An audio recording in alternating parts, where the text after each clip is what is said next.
नमस्कार, म कृष्ण प्रसाद पौडेलको आजको शुभ साहित्य शुभ मुहूर्तका साथ राशिफलमा यहाँलाई स्वागत छ। शुभ मङ्गलाचरण। ओम मङ्गलम भगवान विष्णु मङ्गलम गरुडध्वज मङ्गलम पुण्डरीकाक्ष मङ्गलाय तनोहरि। आजको दिन यहाँहरू सबैको शुभ होस्, मङ्गलमय होस्। आज पर्न गएको एकादशी निर्जला एकादशीको पावन दिनको मङ्गलमय शुभकामना। आज मिति 2083 साल असार महिना 11 गते बिहिबार, तदनुसार जुन महिनाको 25 तारिक सन् 2026, नेपाल सम्बन्ध 1146 यलात्व तछलात्व, सूर्य उत्तरायणी, ग्रीष्म ऋतु, रौद्र नाम संवत्सर, शुद्ध ज्येष्ठ शुक्ल पक्षको आज एकादशी तिथि, स्वाति नक्षत्र, शिवयोग, वणिजकरण, आनन्दादि योगमा आज स्थिर योग परेको छ। सूर्योदय समय बिहान 5:11 रहेको छ भने सूर्यास्त साँझ 7:01 हुनेछ। आज जन्मिएका र अब जन्मिने बालबालिकाहरू सबैको आजको दिन तुला राशि हुनेछ। चन्द्रमाको वास आज पश्चिम दिशामा, चन्द्रमाको स्वरूप सेतो। आज कुनै पनि महत्त्वपूर्ण काम गर्दा सेतो वस्त्र लगाएर काम गर्नु अति उत्तम मानिन्छ भने आज पहेँलो पनि अति राम्रो हो। आज बारका देवता भगवान लक्ष्मी नारायणको दिव्य बार। ओम नमो भगवते वासुदेवाय। आज निर्जला एकादशी व्रत। आजको दिन एकादशीको देवता पनि भगवान विष्णु नारायण र यस्तै आज बारका देवता पनि भगवान नारायण। आजको दिन बडो दिव्य दिन हो। यस्तो निर्जला एकादशीको ठुलो महत्त्व छ शास्त्रमा। आजको लागि विशेष गरेर आज तुलसीको दल राख्ने दिन, आज तुलसीको बीज राख्ने दिन। आजको दिन बडो राम्रो दिव्य दिन आज रहेको छ र आजको दिनलाई विशेष गरेर एकादशीको दिनमा सम्भव भए, स्वास्थ्य राम्रो भए, जल नखाइकन निर्जल भनेको पानी बिना पुरा व्रत बस्ने, आजको सूर्योदयबाट भोलिको सूर्योदयसम्म पानी नै नखाने, फलफुलको त कुरै छोड्नु, पानी नै नखाइकन बस्ने एकादशीको नाम हो निर्जला एकादशी। यस्तो आजको दिन। तर अब सम्भव नभए, स्वास्थ्य गडबड छ भने हजुरहरूले जलहरू लिन फलफुल लिन सक्नुहुन्छ, फलारहरू लिएर पनि बस्न सक्नुहुनेछ। सम्भव भए मात्रै दृढ शक्ति, दृढ भगवानमा आस्था, विश्वास, श्रद्धा, स्वास्थ्य छ भने गर्नुहोला निर्जला, अन्यथा स्वास्थ्य बिगार्ने किसिमले नगर्नुहोला। शरीर माध्यम खलु धर्म साधन। यो शरीर भनेको धर्म साधनको माध्यम हो। त्यसो हुनाले आफूले सक्ने किसिमले आज व्रत बस्नुहोला। आजको दिन पहेँलो कपडा लगाउनु अति राम्रो हुनेछ। आज कुनै पनि महत्त्वपूर्ण काम, इन्टरभ्यू, परीक्षामा जाँदा दही खाएर जानुहोला। कपाल काट्नुको लागि राम्रो दिन हो। नयाँ कपडा लगाउनुको लागि अति राम्रो दिन हो। शरीरमा आज तेल नलगाउनुहोस्। आज तेल पनि खान हुँदैन व्रतको दिनमा। तेलको भुटुन पनि केही नलिनु होला आजको दिन। यसै पनि तेललाई अशुद्ध मानिन्छ व्रतको दिन। कुनै पनि व्रतमा तेलको उपयोग गर्नु हुँदैन। यस्तो दिन हो। अब आजको लागि विशेष गरेर आज भगवानलाई के भोग लगाउने? आज भगवानलाई विशेष गरेर राम्रा राम्रा मिठाईहरू, लड्डु, बर्फी, पेडा, लड्डु, गुलाब जामुन आदि गरिएका मिठाईहरू भोग लगाउनु, अथवा हजुरलाई राम्रा राम्रा परिकारहरू बनाएर भोग लगाइदिनु, अथवा काजु, किसमिस, बादाम, छोडा पनि अति राम्रो हुन्छ आजको दिन भोग लगाउनको लागि। र आजको दिन विशेष गरेर आज यात्राको लागि राम्रो साहित्य, आज पश्चिम दिशालाई उत्तम शुभ साहित्य लिएको छ भने आवश्यक पऱ्यो भने दही खाएर दक्षिण दिशा पनि जान सक्नुहुनेछ। र आजको दिन अत्यन्त दिव्य दिन हो। आज कुनै नयाँ काम गर्ने तयारी गर्दै हुनुहुन्छ भने आजको लागि राम्रो उत्तम शुभ साहित्य रहेको छ। बिहान 5:09 देखि 6:53 शुभ बेला रहनेछ। त्यस्तै अर्को साहित्य हो बेलुका 5:18 देखि 7:03 पनि शुभ बेला रहनेछ। अति राम्रो बेला हो कुनै पनि महत्त्वपूर्ण काम गर्नको लागि। प्रस्तुत छ आजको लागि जीवनभर सम्झिराखे राम्रो ज्ञानको कुरा। आज निर्जला एकादशीको दिन, तुलसीको दल राख्ने दिन। अब हजुरहरूले विशेष गरेर तुलसीको दल कहाँ कसरी राख्ने, कता फर्केर राख्ने, के मन्त्रले राख्ने, यसबारेमा हजुरहरूलाई जानकारी। विशेष गरेर तुलसीको दल राख्दाखेरि पश्चिमी दिशा फर्केर राख्नुभयो भने सम्मुख चन्द्रमा अति शुभ मानिन्छ।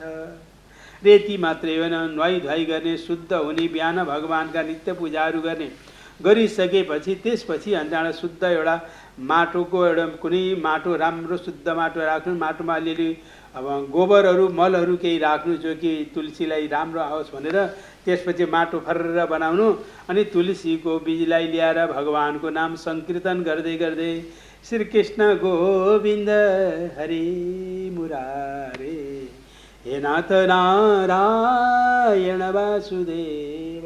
भगवान वृन्दावनमा बस्ने कृष्ण भगवान वृन्दावनीको तुलसी, त्यस्तो हुनाले वृन्दावन भनेको तुलसीले तुलसीको जङ्गल वन हो।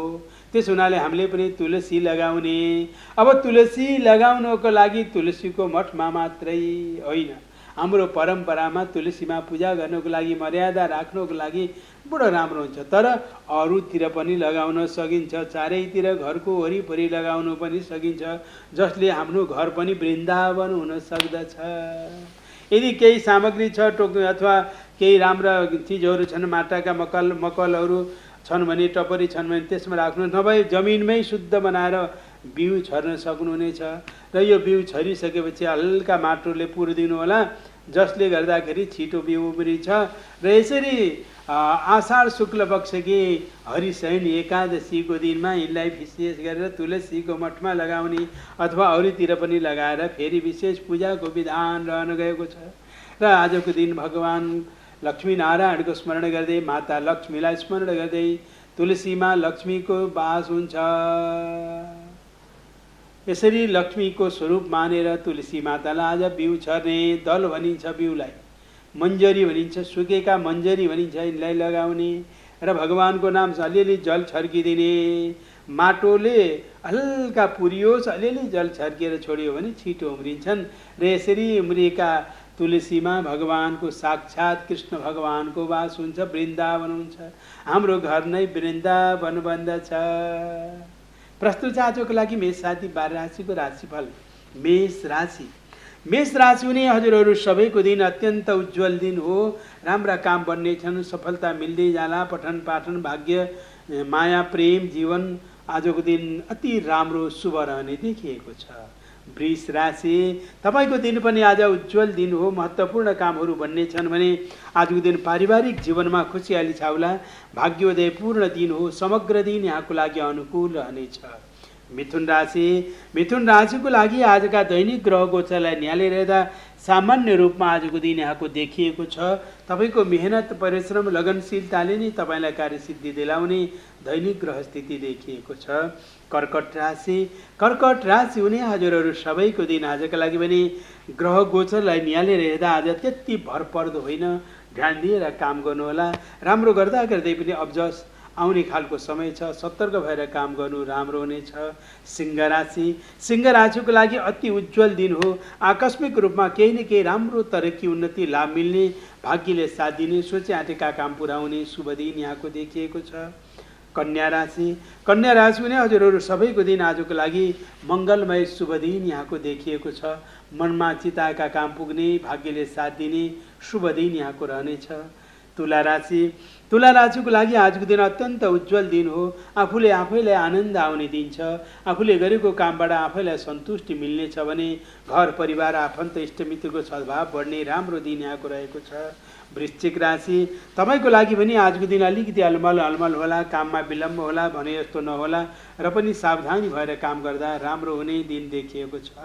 धनु राशि, धनु राशि हुने तपाईको दिन आजको लागि दैनिक ग्रह गोचरलाई निहालेर हेर्दा आजको दिन राम्रो दिन हो। आजको दिन भाग्यले साथ दिँदै जानेछ। आय आर्जन राम्रो होला। रुकिएका काम बन्नेछन् भने आजको दिन तपाईको लागि अनुकूल देखिएको छ। मकर राशि, मकर राशि हुने तपाईहरू सबैको दिन आज समाजमा इज्जत बढ्ने दिन, राम्रो काम गर्ने, मान सम्मान पद प्रतिष्ठाको लागि राम्रो दिन, उज्जवल र सुखद दिन आज यहाँको देखिएको छ। कुम्भ राशि, कुम्भ राशि हुने हजुरहरू सबैको दिन यहाँको लागि आज दैनिक ग्रह गोचरलाई निहालेर हेर्दा आजको दिन सामान्य देखिएको छ।